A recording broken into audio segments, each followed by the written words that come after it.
इतना ज़्यादा बुरा हाल है जानवरों का, हम तो देखते ही नहीं है, इसलिए हमें पता ही नहीं है कि हम सोचते हैं सब कुछ सही तो है। एक किसानों का प्रोटेस्ट था, उसमें प्रोटेस्ट में उन्होंने दूध के टैंकर बहा दिए।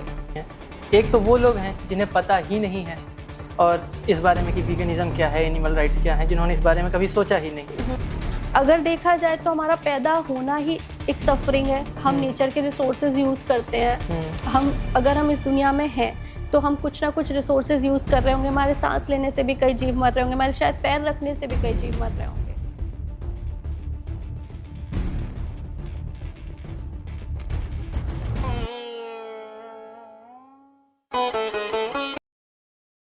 जब दुनिया में, समाज में कोई नई बात आती है, नई चेतना आती है, तो समाज दो धड़ों में बढ़ जाता है। एक वर्ग उसके पक्ष में और दूसरा उसके खिलाफ में। जो पक्ष में होते हैं अक्सर जो नई चेतना है उससे उनका कुछ बिगड़ नहीं रहा होता।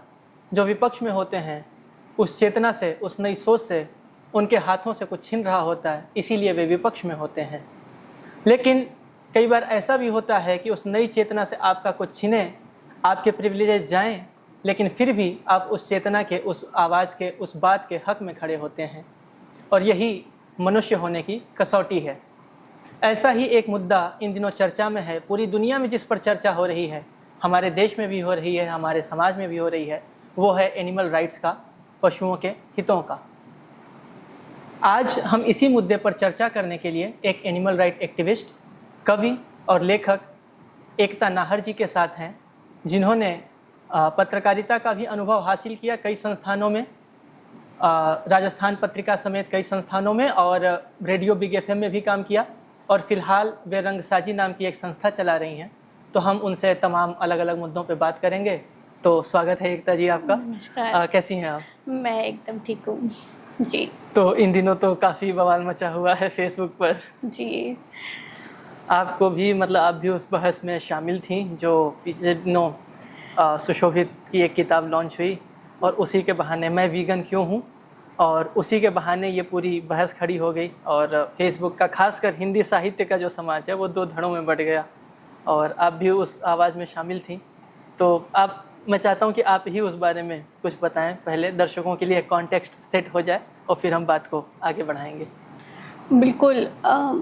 एक्चुअली जब दो हम पक्षों के बारे में बात कर रहे हैं कि सपोज़ हमें दो आइडियोलॉजी, अलग अलग आइडियोलॉजी, सपोज़ मैं बीजेपी को फॉलो करती हूँ या कांग्रेस को फॉलो करती हूँ, तो सामने वाला बंदा कह सकता है कि ये ना दो पक्षों की बहस चल रही है। बट जब शाकाहार और मांसाहार की बात आती है तो यहाँ आप ये नहीं कह सकते कि शाकाहार और मांसाहार की बहस चल रही है, तो उस बात से ना ये पूरी लड़ाई बहुत छोटी हो जाती है।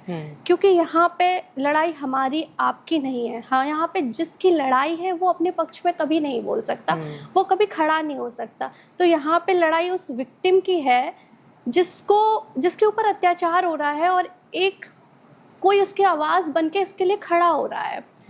तो जो हमेशा से जितनी भी लड़ाइयाँ हुई हैं, चाहे वो दलित क्रांति रही हो या फेमिनिज्म की लड़ाई रही हो, हमेशा अपने पक्ष में विक्टिम बोल सकता था, पर इस लड़ाई में नहीं बोल सकता और ना ही कभी बोल पाएगा। तो जो इस पक्ष में बोल सकता है उसे मान लिया जाता है कि आप क्यों बोल रहे हो। तो उस बात को परे रख के उस पर पर्सनल अटैक्स होने लगते हैं दोनों ही पक्षों की तरफ से। ये लड़ाई बिल्कुल हल्की हो जाती है, जबकि ये लड़ाई जीव हत्या के बारे में है। और फिलहाल अभी जो मुद्दा चल रहा है उसमें तो धर्म का धर्म की बात होने लग गई, जबकि कहीं से भी धर्म की बात नहीं है। जीव हत्या करना गलत है, इस पर सवाल उठाया गया, चाहे वह सुशोभित की किताब के थ्रू हो या मेरी तमाम पोस्ट के थ्रू हो या कोई एनिमल राइट एक्टिविस्ट की बात भी हो, जो कि सालों से, जो कि हमेशा इसके लिए बोल रहा है, वो एक दिन भी बोलेगा। ये मैं जैसे आपको एक एग्जांपल दूं कि कोई बॉर्डर पे एक सैनिक लड़ रहा है और वो पूरे साल अपनी जान के लिए लड़ रहा है, और एक दिन कोई ऐसा किसी धर्म में पर्व हो कि आज तो तिरंगे को फाड़ा जाना हो और आज तिरंगे को काला किया जाना हो, और उस सैनिक से कह दिया जाए कि आज मत लड़ो, आज तो त्योहार है, बाकी दिन लड़ो। तो उसको क्या ये सही होगा? क्या ये उचित होगा कि वो सैनिक उस दिन चुप रहे? तो जो हमेशा एनिमल राइट्स की बात करते आ रहे हैं, अगर उन्होंने उस दिन भी इस बात को बोला तो इसमें धर्म कैसे आ गया? इसमें कहीं से भी धर्म नहीं आना चाहिए बीच में। ये हमारे और आपकी आपसी सबकी समझ की बात है, एक बौद्धिक स्तर की बात है कि आप अपने अहंकार को छोड़ के उस जीव की जान की कीमत समझने की कोशिश तो करें पहले। जी। तो इस पे मतलब कई लोगों की तरफ से तो यही मुद्दा बनाया गया, हालांकि मैंने देखा है कि आप हो गए या कई और एनिमल राइट्स एक्टिविस्ट हैं सोशल मीडिया पे भी, सोशल मीडिया के बाहर भी, जो लगातार इस मुद्दे पर काम कर रहे हैं, आवाज़ उठा रहे हैं। लेकिन एक ऐसा वर्ग है जो ये आरोप लगाता है कि आप लोगों की सारी संवेदनशीलता एक पर्टिकुलर दिन ही जिंदा होती है और वही दिन अभी बीता है अकॉर्डिंग टू देम। तो आप कैसे रिएक्ट करती हैं इन कमेंट्स पे कि आपकी संवेदनशीलता एक ही दिन जिंदा क्यों हो जाती है सारी की सारी? देखिए, किसी धर्म की बात तो मेरे हिसाब से है ही नहीं, क्योंकि मैं अपने बारे में ही बात करूँ या बाकी लोग के बारे में, मुझे लगता है जिसको जो इस बात को गलत समझता है वो तो हर दिन ही गलत समझता है। अब बात उठती है जब अगर छोटी सी उस दिन यही हो जाता है कि कोई एक पोस्ट, जैसे मेरे साथ हुआ, किसी ने मेरी पोस्ट को उठाया और उस पर मेरी डीपी एंड मेरा प्रोफाइल लिंक दे दिया, एंड देन वहाँ से मुझ पर तमाम अटैक्स होने लग गए, धमकियाँ मिलने लग गई, ट्रोलिंग। जी जी। तो ये मुझे कहीं से नहीं लगता कि इसको धर्म को इस बात के बीच में लाना चाहिए। और ये चाहे हम इसके साइंटिफिक पहलू पे बात करें, चाहे हम इंसान की इंसानियत पे बात करें, इन सारी चीज़ों के ही पक्षों पे हम बात कर सकते हैं। इसमें धर्म का तो कहीं से कोई एंगल नहीं है, चाहे हिंदू हो, मुस्लिम हो या कोई भी धर्म हो, ईसाई हो, सिख हो। जो आप ये बात इस बारे में है कि अगर हमारे किसी कदम से अगर हमारा पर्यावरण, हमारे बच्चों के लिए खतरा है, हम सबके जीने के लिए खतरा है, तो हमें उस बात को समझने की ज़रूरत है, ना कि इस अहंकार को बीच में लाने की ज़रूरत है कि हमारे धर्म पर कैसे आपने बोल दिया, जबकि धर्म पर तो बोला ही नहीं गया। धर्म तो फिर अगर त्योहार की बात करें तो फिर और भी त्योहार है, बट उन पर नहीं बोला गया। जी। तो इसमें मुझे लगता है, ये मेरा आकलन है, हो सकता है मैं गलत हूँ, सही हूँ, आप मुझे करेक्ट करिएगा। दो तरीके के लोग हैं जिनसे आप इंटरेक्ट करती होंगी, चूँकि आप एक्टिवली इस फील्ड में काम कर रही हैं। एक तो वो लोग हैं जिन्हें पता ही नहीं है और इस बारे में कि वीगनिज्म क्या है, एनिमल राइट्स क्या है, जिन्होंने इस बारे में कभी सोचा ही नहीं। और एक वर्ग ऐसा जिसे सच्चाइयाँ पता है, लेकिन वो अपने बौद्धिकता के अहंकार में इतना डूबा हुआ है कि वो बात ही नहीं सुनना चाहता। किसको समझाना ज़्यादा मुश्किल है आपके लिए? मैं एक्चुअली जब मुझे पता चला था, पहले एक बिग बॉस का मैं आपको बताती हूँ। बिग बॉस में एक एक्ट्रेस आई थी, सौंदर्या, ठीक है। तो वो कहती थी कि मैं वीगन हूँ, मुझे वीगन खाना चाहिए। सब लोग वहाँ पर उनका मजाक बनाते थे कि वीगन इनके लिए अलग से खाना क्यों आएगा और ऐसा। तो मुझे लगता था वीगन शायद कोई फैंसी डाइट होगी, और जैसे कीटो डाइट है या कुछ भी अपनी हेल्थ को लिए लोग कॉन्शियस होते हैं, तो वैसी कोई डाइट होगी। तो मेरे को कभी कोई अपने सर्कल में कभी कोई नहीं मिला जो वीगन हो, या मैंने कभी कोई शब्द भी बहुत इंटरेक्ट नहीं हुआ भी होगा, तो जिन शब्दों को हम नहीं सुनते हैं तो वो शायद सुन के भी निकल जाते आते हैं। तो उस वक्त मुझे नहीं पता था, एंड देन फिर जब मुझे इसके बारे में पता चला, एंड देन फिर वो मुझे चीज़ें रिकॉल हुई, और मैंने वो जो डेयरी का जो वीडियो देखा, और मैं तो कई रातों तक सो नहीं पाई कि इतनी क्रूएलिटी है। तो मुझे लगा अब मैं सबको अगर बताऊंगी जाके तो सब मान जाएंगे, जैसे मैं बदल गई वैसे सब बदल जाएंगे। मुझे ऐसा लगा कि सुबह उठ के मैं ये बात सबको बताऊंगी, शायद ये बात किसी को नहीं पता कि ऐसा होता है, ठीक है। लेकिन जब मैंने ऐसा किया, जब मैं इनिशियली जाके मैंने लोगों से बातें की, चाहे वो अपने परिवार से या रिश्तेदारों से, या फेसबुक पे तो मैं बहुत बाद में आई इसके बारे में, प्रोटेस्ट के भी मैं भी जाना मैंने बहुत बाद में शुरू किया। हाँ, तो जब मैंने बाकी लोगों से बात की, घर वाले तो मेरे तो समझते हैं। अच्छा। हाँ, वो जो हमारे घर में जानवरों से बहुत वेजिटेरियंस हाँ, मतलब हमारे रिश्तेदारों में भी दूर दूर तक मैंने कभी नॉन वेज नहीं, तो वो तो खैर एक अलग मुद्दा हो गया। बट मुझे लगा कि शायद सब बदल जाएंगे जैसे मुझे पता चला। बट मैंने जिन लोगों से भी बात की, मुझे पता चला उनको तो सबको सब पता है। तो मेरे लिए ये बात बहुत शॉकिंग थी कि सबको ये चीज़ें पता है, एंड देन फिर भी ये सब हो रहा है। डेयरी में जितनी क्रूएलिटी हो रही है, अगर देखा जाए तो एक साल में, अभी कल टाइम्स ऑफ इंडिया का आर्टिकल आया है जिसमें है कि 100 अरब जानवर एक साल में मारे जाते हैं, 100 अरब। और इसमें मछलियाँ काउंट नहीं है, क्योंकि मछली को की जान की तो कोई बात ही हाँ, नहीं करता। हाँ। और मछली का मैं आपको बताऊं, 1 मिनट में 5 मिलियन मछलियाँ मारी जाती हैं। 5 मिलियन? जी। और मछली पकड़ने का जो तरीका है वो इतना ज़्यादा क्रुएलिटी होती है, क्योंकि लोगों को ताज़ा मछली चाहिए, तो वो जो कांटा होता है उनके गले में आधा अटकाते हैं घर तक लाने के लिए, और वो आधा उसका वो जिंदा रहती है, तड़पती रहती है, लेकिन वो पूरी तरह से मरी भी नहीं होती और पूरी तरह से जिंदा भी नहीं, और फिर उसको मारा जाता है। तो हर प्रोसेस इतनी ही क्रूएल है। जैसे अगर आप मैं चिकन की भी बात करूं, तो चिकन तो अब फूड हो गया है कि चिकन का अगर आप गूगल पे भी डालेंगे ना चिकन, तो वो फूड वाला चिकन आएगा। कोई चिकन को जीव तो समझता ही नहीं है।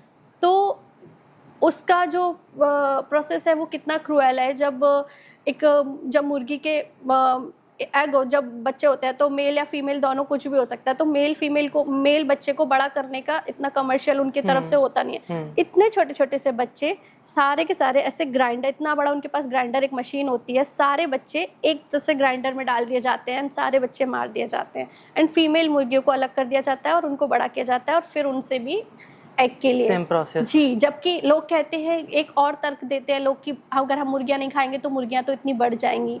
तो जबकि मुर्गियां का जो नेचुरल प्रोसेस है मुर्गी का, वो एक पूरे साल में 10 से 12 अंडे देती है एक मुर्गी, जबकि उसको आर्टिफिशियली प्रेग्नेंट करते करते उससे हम एक महीने में 30 से 35 अंडे लेते हैं।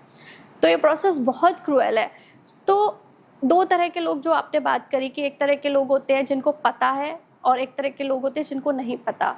मैं दोनों ही तरह के लोगों पे अवेयरनेस पे काम करती हूँ, कि दोनों ही तरह के लोगों को, शायद ऐसा होता है ना कि गांधी जी ने कहा है कि पाप से नफरत करो, पापी से नहीं। तो मैं मानती हूँ कि जो जीव हत्या है वो गलत है, और मुझे शायद जो कर रहा है शायद उसको भी नहीं पता, कई बार उसको पता भी है, लेकिन शायद वो अपने उस चेतना में नहीं है, उस बोध में नहीं है, उसे शायद वही करना ही सही लग रहा है।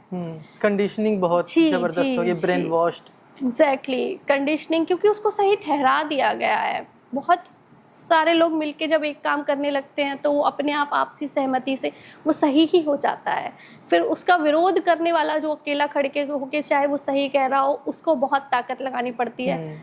मतलब ये इस तरह से हो गया कि अगर मैं आपके लिए लड़ रही हूँ तो मुझे आप सबसे पहली लड़ाई आपसे ही लड़नी पड़ रही है, चाहे मैं आपके ही लिए लड़ रही हूँ। सही बात है जी। और आप जब मछलियों की बात कर रही थी कि कितनी क्रूएलिटी के साथ उनको पकड़ा जाता है और कैसे उनको प्लेट तक पहुँचाया जाता है, तो मुझे एक वाकया याद आ रहा है। मेरा एक दोस्त है, नॉन वेजिटेरियन है, तो एक बार बात हो रही थी इन्हीं सब मुद्दों पे, तो उसने बोला कि अगर बाकी सारे जीवों को एक बार मान भी लिया जाए तो मछलियों को खाने में इसलिए गलत नहीं है क्योंकि मछलियों को पेन फील नहीं होता है। तो मैंने तो मतलब पहली नज़र में तो मुझे ये बिलीव नहीं हुआ, क्योंकि मछलियाँ जब निकाली जाती हैं पानी से तड़पती हैं, वो स्टिमुलेशन हमको देखने को मिलता है। लेकिन फिर मैंने उसके बाद जाके कई आर्टिकल्स पढ़ के जानने की कोशिश की, चीज़ों को तह में जानने की, तो मुझे एक साइंटिफिक आर्टिकल मिला जिसमें शुरू से थीम ये थी कि मतलब वो बताने की कोशिश कर रहे हैं कि इस तरीके की स्टडीज जो हुई जो बताती हैं कि मछलियों को पेन फील नहीं होता, उनमें गलतियाँ क्या थी। और फिर उस आर्टिकल में ये साबित किया गया, मतलब प्रूफ्स के साथ, कि मछलियों में एक्चुअली पेन को लेकर फीलिंग्स होती हैं, they can feel the pain. लेकिन उस आर्टिकल के जब मैं एंड में पहुंचा तो मैं शॉक रह गया। उसके एंड में वकालत इस बात की नहीं की गई कि मछलियों को मत मारिए, इस बात की वकालत की गई कि आप उनको इलेक्ट्रिक शॉक देके या इन तरीकों से मारिए कि उनको कष्ट ना हो, लेकिन उनको प्लेट तक पहुंचाइए। तो मतलब मैं सरप्राइज, मैं शॉक रह गया कि मतलब पूरे आर्टिकल में मुझे ऐसा लगा कि लास्ट में ये एनिमल राइट्स की बात होगी, बट वो बात ही पलट गई। खैर, वहाँ से हम आते हैं तो हम लोग जब वीगनिज़म की बात करते हैं तो बहुत से ऐसे लोग हैं जिन्हें वीगनिज़म का कॉन्सेप्ट नहीं पता है। इवन मैंने जब पहली बार ये टर्म सुना था वीगन, तो मुझे लगा कि आजकल तो हर टर्म के जार्गन बना दिए जाते हैं, तो ये वेजिटेरियन का ही शॉर्ट फॉर्म है, वीगन कर दिया उसको। तो मुझे लगता था मैं वीगन हूँ, लेकिन फिर धीरे धीरे पता चला नहीं, वीगन तो एक अलग चीज़ है। तो अभी जैसे हम लोग शुरू होने से पहले बात कर रहे थे, आप बता रहे थे वीगनिज़म सिर्फ डाइट तक का मामला नहीं है, लाइफ स्टाइल का मामला है। आप उस पर एलोबरेट करिए थोड़ा, ताकि हमारी ऑडियंस भी जिनको इस बारे में उतना जानकारी नहीं है वो जान सकें। जी, सो वीगनिज़म एक फिलॉसफी है जिसका कहना है कि हम न्यूनतम हिंसा करें, जो हिंसा हमारे लिए ज़रूरी नहीं है वो हम ना करें। और अगर देखा जाए तो हमारा पैदा होना ही एक सफरिंग है। हम नेचर के रिसोर्सेज यूज़ करते हैं। अगर हम इस दुनिया में हैं तो हम कुछ ना कुछ रिसोर्सेज यूज़ कर रहे होंगे। हमारे सांस लेने से भी कई जीव मर रहे होंगे, हमारे शायद पैर रखने से भी कई जीव मर रहे होंगे, है ना।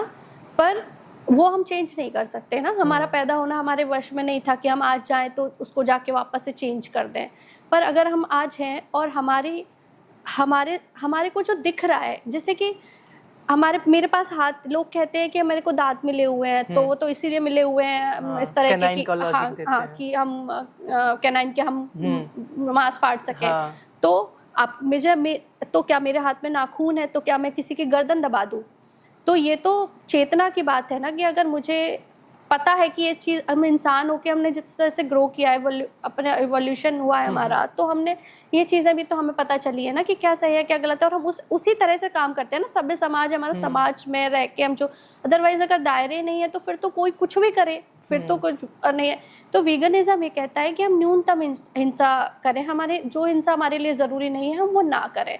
अब बात आती है कि प्लेट की, तो खाने में तो हमारे पास बहुत ऑप्शन है। अब वो परिस्थितियां नहीं है ना कि हमारे पास ये चीज़ नहीं अवेलेबल है। हमारे अब तो हर जगह, हर औद्योगिकरण होने के बाद अब हर जगह सब चीज़ पहुंच रही है। जहां नहीं पहुंच रही है, कुछ जगह कुछ इलाकों को चलो वहाँ छोड़ दिया जाए, पर हम वो तर्क नहीं दे सकते ना, क्योंकि हमारे पास तो अवेलेबल हैं चीजें, ऑप्शंस अवेलेबल हैं। हाँ, तो वहाँ हमारे लिए हिंसा बिल्कुल ज़रूरी नहीं है। और जब हमें दिख रहा है कि एक जीव को मारा जा रहा है सिर्फ और सिर्फ हमारे स्वाद के लिए, तो वो हिंसा कैसे ज़रूरी हो गई? उसके पक्ष में कितने भी तर्क दिए जाएं, वो ज़रूरी कैसे हो गई? वो हिंसा तो कतई ज़रूरी नहीं है। आप कहते हैं कि आप सब कुछ, जो वीगन है, जो कहते हैं कि वीगन्स जो हैं वो सब कुछ ख़त्म कर दें, तो जिस दिन सब कुछ खत्म करने का ऑप्शन होगा तो शायद वो भी किया जाएगा। पर आज हमारे पास जिस चीज का ऑप्शन है, हम पहले वहां से तो शुरू करें। हमारे पास अगर ऑप्शन है कि हम सब्जियां खा सकते हैं और मांस नहीं, तो हम वहां से तो शुरू करें। जिस दिन उसका हो सकता, करते करते, क्योंकि जब सब एक दिशा में बढ़ेंगे तो उस बारे में भी रिसर्च होगी। शायद कुछ ऐसे भी चीजें हुई है ना, पलकों पहले लोग हाथ गाड़ी चलाते थे, लोग अब नहीं होती, क्योंकि अब एक इंसान इतना भार्ड होए, ये चीज़ लगा ना लोगों को गलत है, तो धीरे धीरे प्रैक्टिसेस जब लोग फॉलो करने लगते हैं तो चीज़ें चेंज होती हैं। सो वीगनिज्म यही कहता है कि जो हिंसा हमारे लिए ज़रूरी है, जैसे कि लग्जरी में जो चीज़ें आती है, लेदर पहनना, सिल्क पहनना, या शहद का यूज़ करना, तो हम सारी चीज़ों को, जो भी जानवरों को क्रूर तरीके से ली जाती है, या फिर सबसे बड़ी बात तो ये है कि जानवर की जो भी एनिमल प्रोडक्ट्स है वो उन्हीं से रिलेट करते हैं। एक माँ का दूध उसके बच्चे का है, जैसे कि एक फीमेल बॉडी के में चाहे वो बच्चा है या नहीं है, पर उसकी बॉडी, उसका दूध उसके बच्चे के लिए था। सेम वही चीज़ जानवरों के लिए, अगर उनका दूध है, उनका शहद है, सब उनका है, वो हमारे लिए नहीं है ना। और क्रुएलिटी के साथ तो बिल्कुल भी नहीं है, एनिमल स्लेवरी के साथ तो बिल्कुल भी नहीं है कि सिर्फ और सिर्फ उनके प्रोडक्ट्स के लिए हम उनका इस्तेमाल करें और हम उनका यूज़ करें। तो वीगनिज्म में सबसे पहले तो हम डेयरी प्रोडक्ट्स, मांस, अंडा, ये सब चीज़ों का तो बिल्कुल ही नहीं, मतलब शुरुआत डाइट से होगी। उसके साथ साथ जो सिल्क है, लेदर है, वो नहीं पहनना, वूल है, ऊन के लिए भी आपको पता नहीं होगा, पर भेड़ों के साथ इतनी क्रूरता की जाती है, जिंदा भेड़ों के साथ उनकी स्किन निकाल के क्योंकि शुरुआत में जब ये चीजें होती थी तब इस तरह से नहीं होती थी। पूरी स्किन भेड़ की निकालते हैं या केवल ऊपर का पार्ट जिससे नहीं, उसको बहुत तड़पा, और उनको जो चोटें आती है उस टाइम पे, उसके बाद उनका कोई इलाज नहीं किया जाता, उनको कोई टाके, ऐसे ही सुई धागे से ऐसे उनको सिल दिया जाता है, बहुत ज़्यादा, किसमें कई मर जाती हैं, और फिर उनके साथ बहुत ही ज़्यादा क्रूरता होती है। आप शायद मैंने जब भी वो वीडियोस देखे तो उनके ऑप्शंस हैं हमारे पास। सिंथेटिक वूल आती है मार्केट में, है, सब कुछ अवेलेबल है, इनफैक्ट वो सस्ती है, सिंथेटिक वूल ज़्यादा सस्ती है, लेदर की जरूरत नहीं है। मेरे पास जितने भी बैग्स हैं वो वीगन लेदर के हैं, है ना। और अब आप कहते हैं कि आपको वो चीज़ यूज़ ही क्यों करनी। कुछ लोग कहते हैं कि जैसे अभी मार्केट में आ गया है कि नॉनवेज के भी ऑप्शंस आ गए हैं कि अगर आप मांस नहीं खाते हो, वो पर आपका मॉक्ड मीट, तो आपको वो क्यों खाना है, लोग के कहते हैं। पर ठीक है, कोई अगर शुरू करना चाहता है, वो उस प्रैक्टिस को नहीं छोड़ पा रहा है, तो शायद वो चीज़ उसके लिए अच्छी है। तो इस पर सवाल उठाने से बेहतर है कि हम इस चीज़ के बारे में जानें, अपने अहंकार को पहले कम करके इस बारे में सोचें, तो शायद हम उस दिशा में आगे बढ़ेंगे। जी। लेकिन अगर हम लोग किसी ऐसे इंसान के पर्सपेक्टिव से सोचें जो वीगन नहीं है, मे बी नॉन वेजिटेरियन और वेजिटेरियन, तो उसके लिए तो जैसे हम लोगों ने बात की पूरे लाइफस्टाइल की, पूरे इकोसिस्टम की, कि क्लॉथिंग से लेके मतलब अदर प्रोडक्ट के कंजम्पशन से लेके डाइटिंग सब कुछ है, तो उसके लिए तो रातों रात इतना चेंज करना बहुत ड्रास्टिक चेंज होगा, तो इतना आसान भी तो नहीं होगा उसके लिए, अगर उसके पॉइंट ऑफ व्यू से सोचा जाए तो। बिल्कुल आसान नहीं है, मैं तो कह रही हूँ कि आसान बिल्कुल नहीं है, क्योंकि नॉनवेज से वेज छोड़ना शायद ज़्यादा आसान है। मैं तो एक बात कहती हूँ, क्योंकि उसमें आपने शायद मांस खाना छोड़ा, पर आप ब्रेड खा सकते हो, आप बर्गर खा सकते हो, पिज्ज़ा खा सकते हो, आप आइसक्रीम खा सकते हो, आप सब कुछ खा सकते हो, सिर्फ आपने उसमें से एक कंटेंट था वो हटा दिया है ना। बट वैसे जब आप वीगन पे आते हो तो इंडिया में एक्चुअली दूध को बहुत दूध कल्चर से जोड़ा गया है, तो हमारी संस्कृति में हाँ हमारे हर प्रोडक्ट्स में दूध है। एडवर्टाइजमेंट में दिखाएंगे कि माँ का दूध, जबकि वो माँ का दूध वो हमारी माँ नहीं है ना, वो बछड़े की माँ थी जिसे मार दिया गया। तो आइसक्रीम के लिए फेस्टिवल सेलिब्रेट करते हैं तो तमाम उस टाइम पे मिठाइयों का रही है। मंदिर जाते हैं तो मंदिरों में लेदर पहनना मना है, कितनी आयरनी है, मंदिर में लेदर पहनना मना है पर सिल्क पहनना मना नहीं है, क्यों?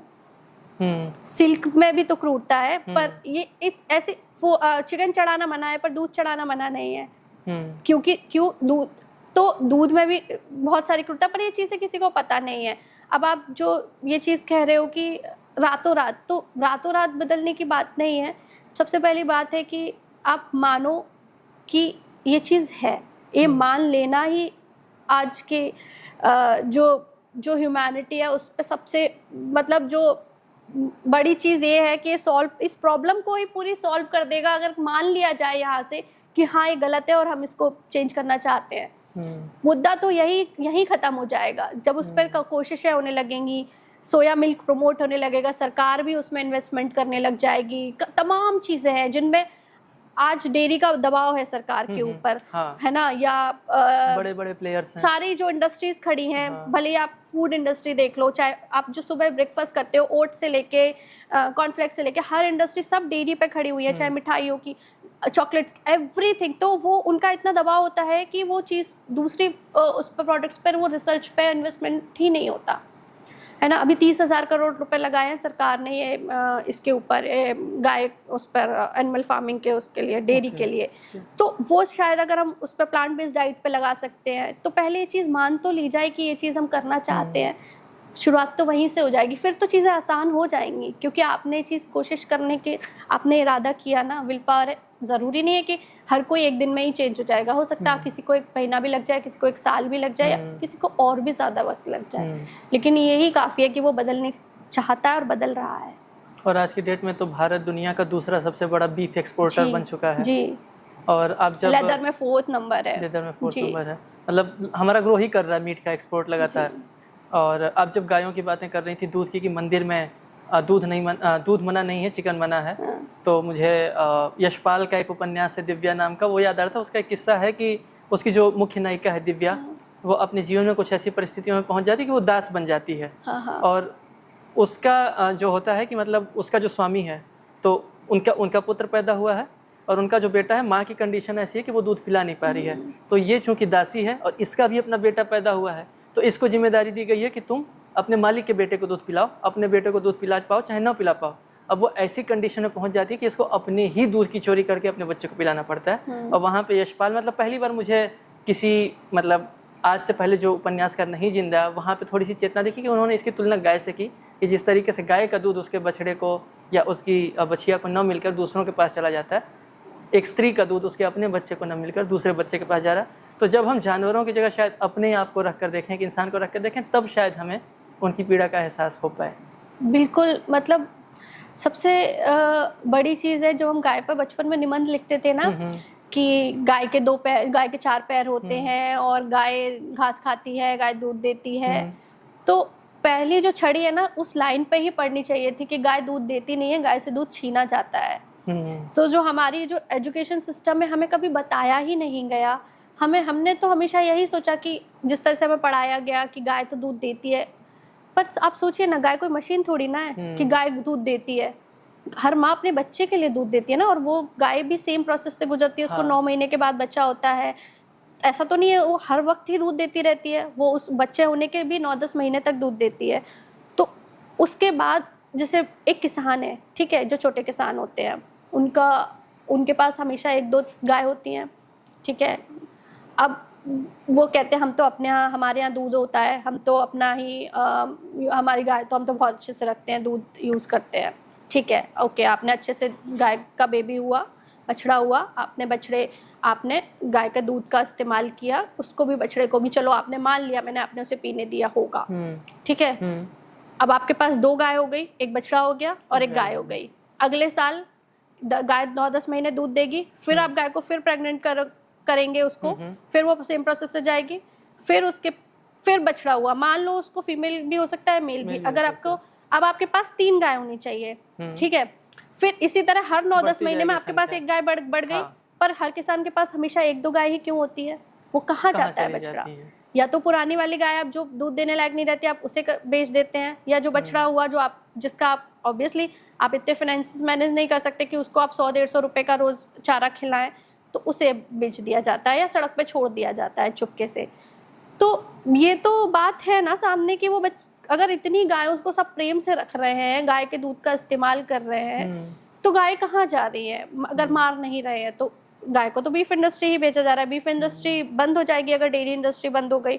और सबसे बड़ी बात साइंटिफिकली ये प्रूवन है कि हमारे शरीर को दूध की बिल्कुल भी जरूरत नहीं है, किसी भी तरह की नहीं, ना प्लांट बेस्ड दूध की ना animal based milk. Plant based दूध तो एक्चयुअली दूध होता ही नहीं है, वो तो आपकी हमारी हैबिट्स को चेंज करने के लिए ये आया है। सोया मिल्क हो गया, आलमंड मिल्क हो गया, कैश्यू मिल्क हो गया, ओट मिल्क हो गया, कई सारे तरह के दूध है, ठीक है, जिन्हें आप घर में बहुत आसानी से बना सकते हो। आप 4-6 बादाम आप भिगो दो, या नहीं भी भिगो पा रहे हैं, आपके पास टाइम नहीं है, तो आप ऐसे ही उसमें पानी से वॉश करके और आप उसको मिक्सी में ग्राइंडर में 1 कप पानी डाल के आपका आलमंड मिल्क रेडी हो गया, जिसे आप कोई भी शेक बना रहे हैं आप उसमें यूज कर सकते हैं। बहुत आसान है, मतलब अगर आप उस चीज के तक बढ़ना चाहें तो हमारी बॉडी को जरूरत नहीं है। और इंडिया में 70% से ज्यादा लोग लैक्टोज इंटॉलरेंट हैं, बट उन्हें पता भी नहीं है। हाँ, उन्हें पता भी नहीं है, बट सबको फिर दूध, पनीर, चीज, घी, मक्खन सब खाना है, पर ये नहीं जानना है कि वो कहाँ से आ रहा है, क्योंकि हमें सिखाया ही नहीं गया। हम तो हमेशा यही सोचते हैं कि दूध तो पवित्र होता है, हम तो भर भर के शिवरात्रि पे चढ़ाते हैं शंकर जी को, है ना। ये नहीं सोचते कि वो जो अभी एक किसानों का प्रोटेस्ट था, उसमें प्रोटेस्ट में उन्होंने दूध की टैंकर के टैंकर बहा दिए, तो वो आपने तो ये कर दिया, लेकिन वो जिस जानवर के साथ जिसने उसके साथ क्या क्या हुआ है उसके दूध के लिए। दूध घी के लिए बोला जाता है प्योर घी, हम तो बचपन से प्योर घी, शुद्ध है, घी शुद्ध है। घी शुद्ध कैसे हो सकता है? घी तो किसी के खून से आ रहा है, उसको जानवर को इतनी पीड़ा दे के आ रहा है, उसकी एक एक बूंद जब तक लास्ट बूंद नहीं रहती। आपने देखा हो शायद, वो जो बछड़ा उसका होता है गाय का, उसके मुंह के ऊपर वो लोहे का लगा दिया जाता है, उसको क्या कहते हैं नहीं पता, ताकि वो दूध ना पी पाए। और लेकिन उसको पास में लाया जाता है, क्योंकि माँ के तो दूध तभी आएगा जब वो अपने बच्चे के लिए उसकी ममता आएगी, तो उसको पास में लाते हैं, लेकिन उसको फिर दूर कर देते हैं जैसे ही वो दूध पीने लगता है, देन वो मशीनें लगा देते हैं गाय के थन में। हाँ जी। तो मुझे खुद अपने घर की याद आ गई। गांव पे जब मैं रहता था बचपन में, करीब 4-5 साल का रहा होगा उस समय, बहुत हल्की हल्की सी याद बची है। तो मेरे अपने घर में एक गाय थी, और उसके बछड़े जब होते थे तो वो बछड़े चले जाते थे, बट उस समय इतनी समझ नहीं थी कि सोचें कहाँ जा रहे हैं, क्यों जा रहे हैं। थोड़ा बहुत समझ में भी आया जब गाय ही बूढ़ी हो गई, और जब वो गाय ही जाने लगी, तो पहली बात तो वो गाय जा नहीं रही थी, और जब उसको निर्णय यही लिया गया कि कसाई के हाथों में दे देनी है। मेरे पापा ने बहुत विरोध किया, लेकिन अक्सर घरों में होता है कि जो कमाऊ बेटा होता है उसकी ज़्यादा सुनी जाती है, और मेरे पापा उस समय मतलब उतना अच्छा अर्न करते नहीं थे, नहीं सुनी गई। पापा बोलते रहे, हम लोगों तो खैर समझ ही नहीं थी उस समय कुछ। पापा के बोलने के बावजूद, विरोध करने के बावजूद गाय दे दी गई, और ये पता भी चला कि गाय फलाना कसाई के हाथ चली गई, वहाँ से ये सब हुआ, लेकिन वो चीज़ें समझ में ही नहीं है। मुझे लगता है बहुत से लोग ये बात ही नहीं पता होती कि क्या हो रहा है। मतलब मुझे भी मतलब दूध आता था, बहुत बाद में जाके रियलाइज़ हुआ कि यार गाय के पास भी तो दूध तभी आता है ना जब वो गाय प्रेग्नेंट होने के बाद बच्चे को जन्म देती है, जैसा इंसान के साथ होता है। लेकिन वो बात कभी दिमाग में ही नहीं, बहुत लेट जाके, जब डेयरी इंडस्ट्री के बारे में बहुत समय तक मुझे नहीं पता था, बाद में जाके पता कि डेयरी इंडस्ट्री में ये सब हो रहा है। तो मुझे लगता है बहुत बड़ा वर्ग है जो, इवन मीट की बात अगर की जाए तो बहुत से लोग ऐसे हैं कि जिनको अगर खुद से वो सारा प्रोसेस करना पड़े, जिस प्रोसेस के थ्रू मीट आता है वो नहीं कर पाएंगे। बिल्कुल, और इसी अवेयरनेस पे तो हम काम कर रहे हैं, जो इसमें कहीं से धर्म, ट्रोलिंग, किसी चीज़ को आना ही नहीं चाहिए, क्योंकि हम तो इसी अवेयरनेस पे काम कर रहे हैं कि जो शायद चीज़ हमें पता चल गई है वो शायद आपको ना पता हो, तो मैं आपको बता रही हूँ।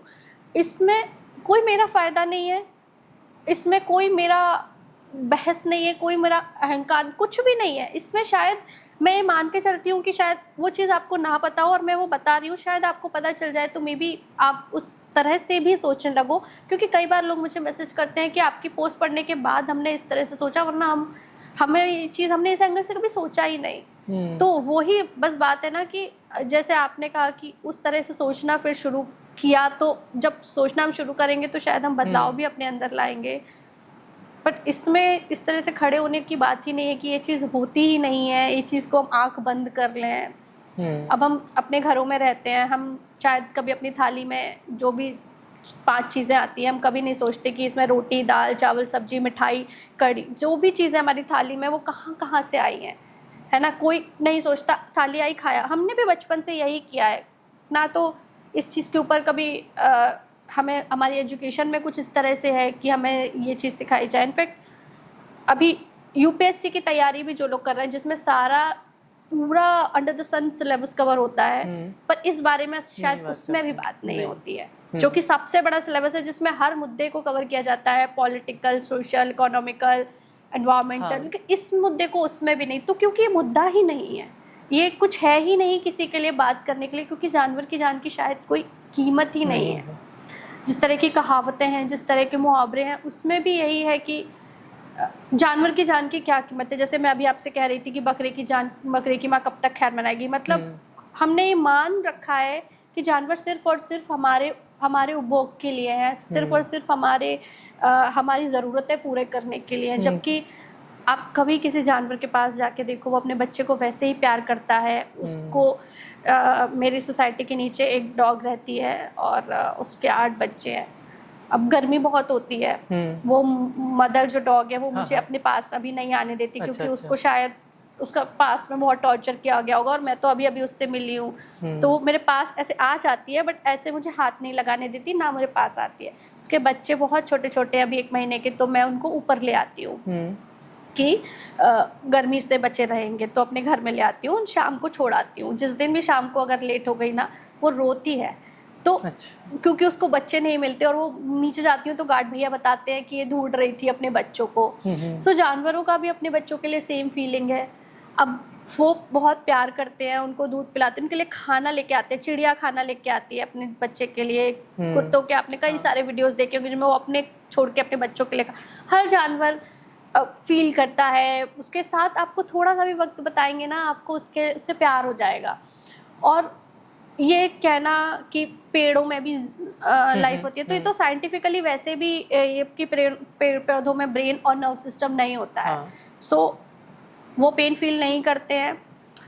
दूसरी बात, अगर आप पेड़ से एप्पल नहीं तोड़ेंगे, वो एप्पल वैसे भी गिर के टूट ही जाएगा, उसको वो वैसे भी वो गिरना ही है। तो आप पेड़ से एप्पल तोड़ने के लिए आप पेड़ को नहीं काट रहे हो, आप पेड़ को मार नहीं रहे हो, आप उससे जो वो चीज़ तोड़ रहे हो उससे और ज़्यादा ही रिप्रोडक्शन होगा, क्योंकि उसके सीड्स फिर इधर उधर यही है, ये नेचुरल है।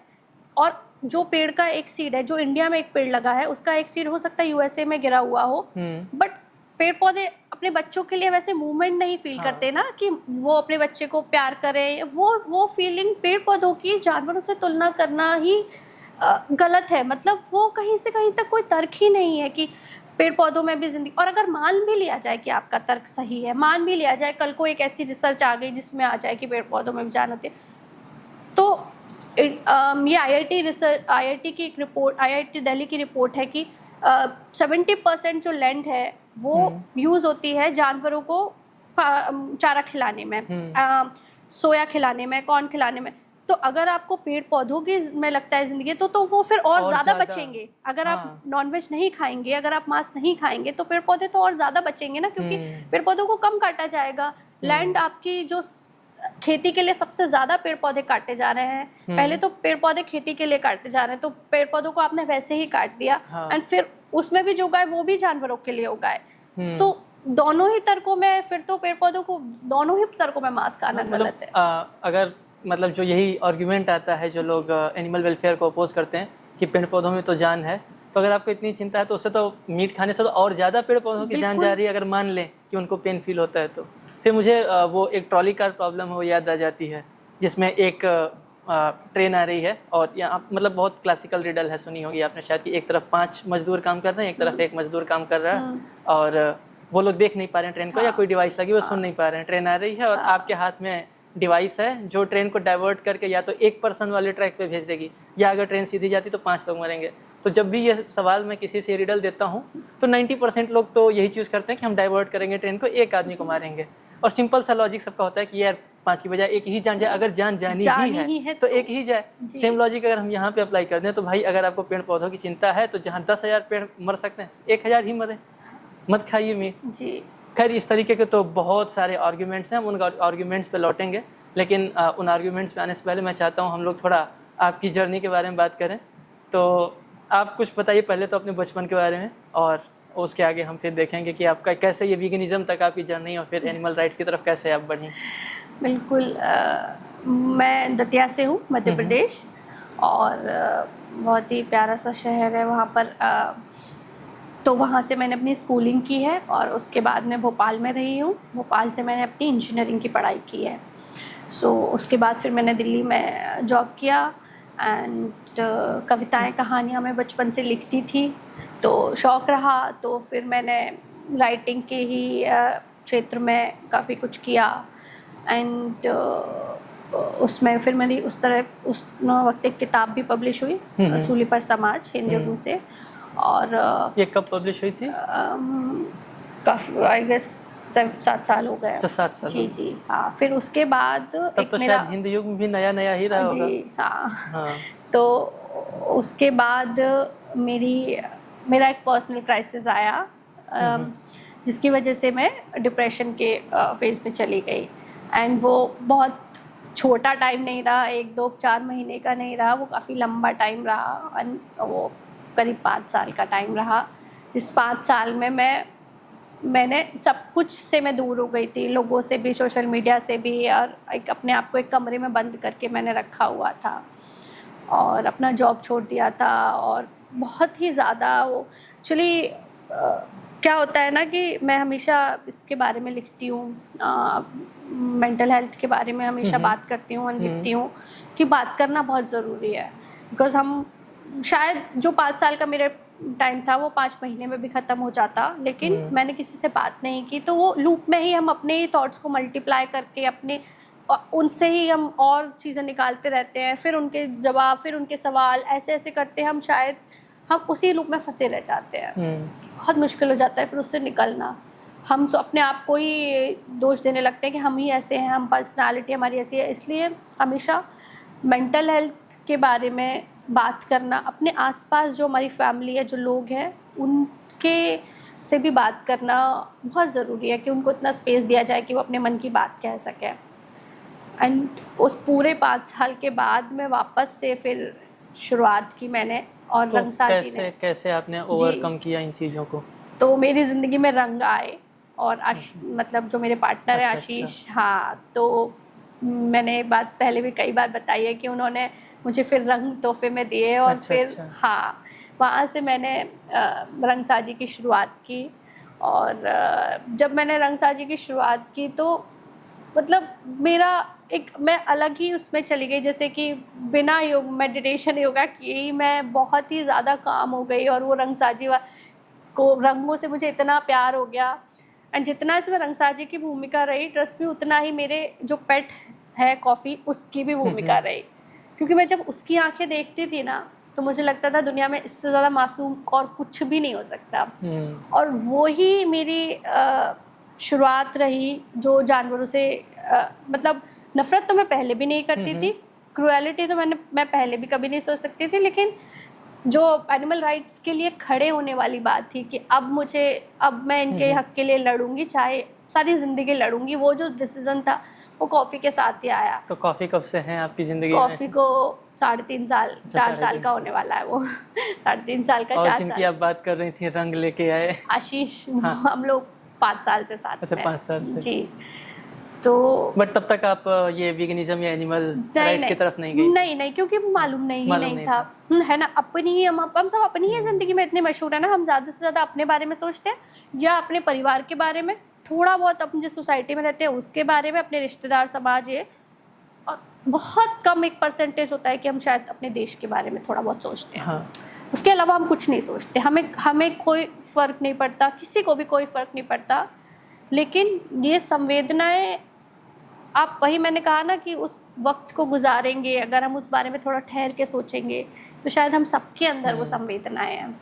तो बस कॉफ़ी जब से आया मेरी ज़िंदगी में, तो पहले मुझे कॉफ़ी से प्यार हुआ, फिर धीरे धीरे जब नीचे जाती थी तो मैं और डॉग्स को देखती थी तो मुझे लगता था कि ये सब भी तो कॉफ़ी के जैसे ही हैं, मतलब क्या अलग है इनमें। लोग हमेशा जब ये सवाल पूछते थे कौन सी ब्रीड है, मुझे लगता था ब्रीड, शुरुआत में तो मुझे ये चीज़ें नहीं पता थी, फिर मुझे लगता था कि ये सब भी तो ऐसे ही है। तो फिर मैंने उनके साथ बातें करना शुरू किया। मैं डॉग से बहुत सारे जानवरों से मैं बातें करती हूँ, और तो मुझे लगा सब तो मुझे प्यार करते हैं, मैं सबको प्यार करती हूँ, सब कुछ कितना सिंपल तो है दुनिया में। फिर जब ये वाला जो फेज़ आया, ये तो जानवरों से प्यार करना एक अलग चीज़ है, जानवरों के अधिकारों के बारे में बात करना एक अलग चीज़ है। I agree. जैसे मैं अपने पड़ोसी से अगर प्यार नहीं करती, बट मैं उसे मार के नहीं खाती, या मैं उसके संग कोई क्रूएलिटी नहीं करती, बट मैं उसे प्यार भी तो नहीं करती। तो ऐसा नहीं है कि आपको प्यार ही करना है, जानवरों को के पास जाके उनको हक करना है, उनको खाना खिला, आप ये नहीं भी करते, फिर भी इसमें जानवरों के जो मूल अधिकार होते हैं, जीवन का अधिकार जो हम सबके पास है, वो उनका अधिकार होना चाहिए, उनका अधिकार उन्हें मिलना चाहिए। इस बात में सबकी सहमति होनी चाहिए। अच्छा, मैं उस पर लौटता हूँ। आपने मेंटल हेल्थ की बात की थी, तो आपने बताया कि आपको तो कोई मिल गया जिसने आपकी मदद की उस फेज से बाहर निकलने में, बट कई बार ऐसा होता है कि लोगों को कोई नहीं मिलता है, या ऐसा चांस ही नहीं बनता कि वो मिल पाए। जब वो अपने आप को एक शेल में बंद कर लिया तो निकल ही नहीं रहे, तो मिलेगा भी कोई कैसे?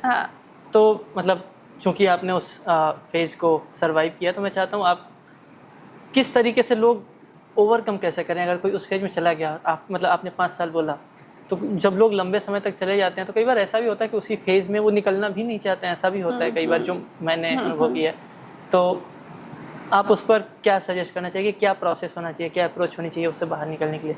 अगर कोई नहीं मिल रहा है बाहर से, तो खुद से कैसे ओवरकम करें उस चीज़ को? देखो, उस फेज़ के पहले भी हमारी ज़िंदगी में हम सबकी ज़िंदगी में लोग तो होते ही हैं, चाहे थोड़े कम क्लोज हो या कुछ भी, या दोस्त हो, भाई बहन हो, माता पिता हो, हमारी ज़िंदगी में होते हैं।